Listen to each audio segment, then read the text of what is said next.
Salamünaleyküm dostlar, bu günləri biz baxacağıq görə bizdə Siper kartı necə işləyir və bu kart bizdə yararlıdırmı ona baxacağıq, komissiyalara baxacağıq görə necə deyil. Məndə artıq gördüyünüz kimi kart artıq var, hesab artıq açılıb. Bunu necə eləmək lazım olduğunu mən bu videonun altında linkini qoyacağım. Burada necə qeydiyyat keçirsən, özünə necə virtual kart düzəldirsən və bu kartı mən təbii ki həmçinin də əlavə eləmişəm bu telefonda olan wallet bölümünə, Google Wallet-ə əlavə eləmişəm. Hansınan ki biz bu günləri belə deyək də bir neçədən bankomatda, yəqin ki artıq bir-iki bankomatda yoxlayacağıq. Görək necə işləyir, necə işləmir. Pul çıxarmağı yoxlayacağıq və həmçinin də ATM-də ödəniş eləməyi də yoxlayacağıq ki, görək necə işləyir, necə işləmir. Kartı gördüyünüz kimi bura əlavə eləmişəm. Və təbii ki biz bunu etməmişdən ilk öncə Siper kartımıza advance eləməliyik, yəni balans əlavə eləməliyik. Məndə hal-hazırda balansda Atom zad var, Atom kriptovalutası var.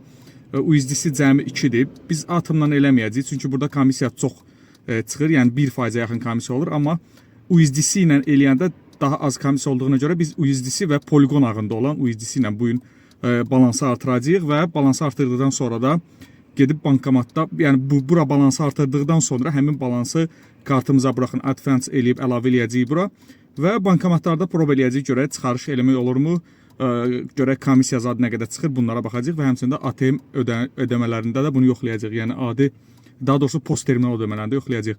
Yadınızda saxlayın ki, əgər siz USDC coin ilə eləyirsinizsə bunu, mütləq onu bilməlisiniz ki, gərək balansınızda Polygon olsun. Mütləq balansınızda 1-2 dənə Polygon tokeni saxlayın ki, transaksiya komissiyalarını ödəyəsiniz. Baxın, burada görsün, məndə var burada 4 sent, 5 sent var. Bu mənə yəni çox uzun müddət bəs eləyə bilər.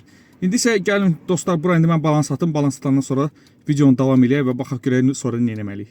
Budur dostlar, balansımıza bir qədər USDC qoyduq. Yəni bildiyimiz adicə yəni buradan seçdik. Polygon ağında olan, yəni bildiyimiz kimi belə 0x-imizi seçərək balansımıza bir miqdar pul qoyduq. İndi isə bu pulu karta yükləyək və daha sonra baxaq görək nə edirik, nə eləmirik, necə eləyirik, necə eləmirik. Bir əllə çox çətindir nəsə eləmək. Kart bölümünə keçək. Burada gördüyünüz kimi kartı görürük.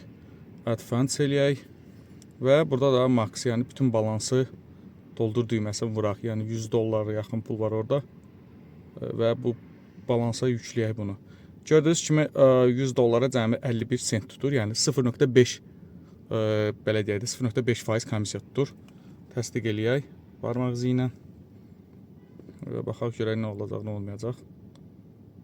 Sonra isə davam eləyək, gedək bankomata. Birinci ATB Azərtürk Bank bankomatına gedəcəm. Sonra isə başqa görək, yəqin ki Kapital Bank və yaxud hansı bankda işləsə o bankomata daha doğrusu gedərik, baxarıq. Balansımıza bu yüklənəcəm, biz də gedək bankomat tapaq.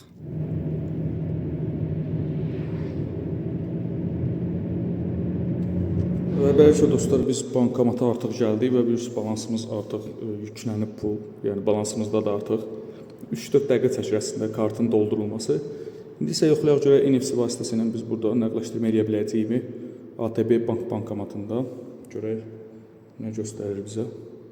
Aha, kart buradadır. Yoxlayaq. Kart qəbul olundu deyəsən. Yanlış kart yazır. Bəli. Azərtürk Bank bu kartı tanımır. Və yanlış kart. İndi isə başqa bankı yoxlamağa gedək. Kapital Bank bankomatı da həmçinin kartı görmək istəmir. Davam edək bankomat axtarmağa görə hansı görəcək. İndi bankomatın bol yerinə burada birinci Unibankı yoxlayaq. Kod istədi, bu artıq yaxşı bir göstəricidir. Unibankın bankomatı Inter. Kod istədisə yaxşı bir şeydir. Balansı görə bilirikmi? Bacarırmı balansı göstərmək? Yox, pin kod yanlışdır. Yenidən yoxlayaq. Pin kodu səhvləməmsə də düz deyil, yanlış girmişəm. Bir də yığaq pin kodu və balans göstərməyə. Və baxaq görək balans göstərir. Balans tam olaraq göstərə bilmir. Gəlin ağlaşı 0 göstərir. Manat çıxardaq və məsəl üçün 50 manat çıxarmağa cəhd eləyək. Barmaq izi istəyirdi telefon. Baxaq. Və Unibank bankomatında pul çıxarda bildik. Unibank bankomatında çıxarda bildik. Yanında Kapital Bankın başqa bir bankomatı var, onu da yoxlayacağım. Və baxaq görək çıxardaq. Orada komissiyalar falan Bu məsələlər üzrə hamısına baxacağıq sonra ki, görək necə oldu, necə olmadı komissiyalara. Və bu da Unibankdan pul çıxarda bildik. Bakın başqa bir, daha təzə bir bankomatında yoxlayaq. PIN kodu daxil edin deyir. Bilməm niyə görə başqa bankomatlar bunu istəmirdi. PIN kodu yəni səhv yazıram. PIN kodu yazaq. Balans göstərə bilir. Xidmət aktiv deyil yazır. Pul çıxar. Ancaq pul çıxar var. Məsələn 50 AZN də burada çıxaraq kartı barmaq izini təsdiqləyək. Bir əllə çox çətindir həqiqətən də bu işləri görmək. Gərək kimsə videonu çəkər. Və budur. Kapital Bankın belə bir bankomatı Bravo Marketin içində Sumqayıtda pul çıxarmaq oldu burada da. Versin baxaq. Və həmçində çeki də burada göstərir ki, nədir, nə deyil. Yaxşıdır. Bu bankomatda çıxarmaq olur. Və həmçinin Unibankın bu bankomatında da çıxarmaq olur. Dostlar, gəlin marketdən nəsə almağa cəhd eləyək və baxaq görə post terminalda vəziyyət necədir. Bütün komissiyaları zaten indi buradan tam olaraq qaydandan sonra, iş müdürü qaydandan sonra nə hansı bankdan, hansı bankomatdan nə qədər komissiya çıxıb bunlar haqqında məlumat verəcəm. Post terminalına da ödəniş belə bir dənə də göndərə bilərsiniz.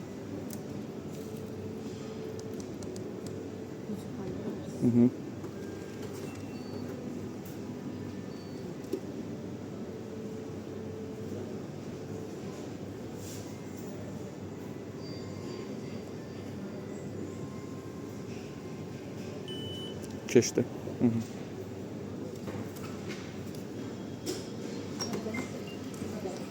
Və indi isə dostlar kompüter davam edir və baxaq görək nəyə nə çıxdı bizdə, nəyə nə çıxmadı və gördüyünüz kimi bizdə ilk 50 manata, yəni hansın ki Unibankdan çəkdik, həmin 50 manata 33 dollar 28 sent çıxdı kartdan. Artıq özünüz hesablaya bilərsiniz. Bu nə qədər eləyir? Mən də həmçinin ekranı çıxardacağam. Nə qədər eləyir? Yəni ekranda görürsüz. Həmçinin də növbəti bizim bank oldu Kapital Bank, hansı ki 31.10 çıxdı. Yəni çox fərq var Unibankla Kapital arasında. Yəni Kapital daha sərfəlidir. 50 manata görə biz 31.10 ödədik. Və həmçinin də Bravo Marketdə də aldığımız belə deyək, alış elədiyimiz həmçinin gördüyünüz kimi 7 dollar 85 sent eləyib. Bravo Marketdə neçə manat ödədiyimizi mən sizə təbii ki burada videonun altında yazacağam.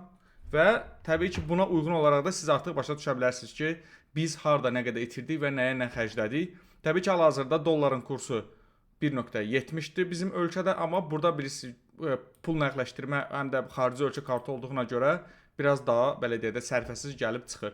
Amma bir variant kimi istifadə etmək olar təbii ki. Əgər bizə tərzi olaraq hansısa bir USDC-ni tez bazar kartlar nəqləşdirmək lazımdırsa və təbii ki bu yolla istifadə edə bilərik.